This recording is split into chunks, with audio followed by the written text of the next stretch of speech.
GEC Valsad government engineering college Valsad જે છે બેટા, એમાં તમારે એડમિશન લેવું હોય તો એમાં તમારે જેડબલઈ મેન્સ થ્રુ 5% સીટ છે અને ગુજકેટ પ્લસ બોર્ડના બેઝ પર 95% સીટ છે.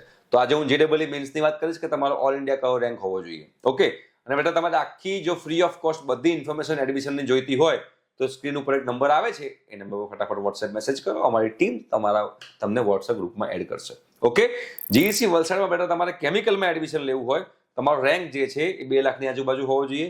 જીઈસી વલસાડમાં સિવિલમાં તમારે એડમિશન લેવું હોય, તમારો રેન્ક 13 લાખની આજુબાજુ હોવો જોઈએ. ઓકે, ઇલેક્ટ્રિકલમાં જવું હોય તો 2 લાખ 2.5 લાખની આજુબાજુ રેન્ક હોવો જોઈએ.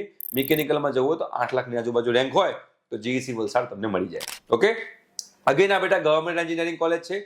તમારે જેડબલઈ મેન્સ થ્રુ એડમિશન લેવું હોય કે ગુજકેટ પ્લસ બોર્ડ થ્રુ લેવું હોય, તમારે એક જ ફોર્મ ભરવાનું, એસીપીસી, જેની પૂરેપૂરી જાણકારી તમને લોકોને જાગૃત આવાજ યુટ્યુબ ચેનલ પર મળી જશે. ઠીક છે, થેન્ક યુ સો મચ.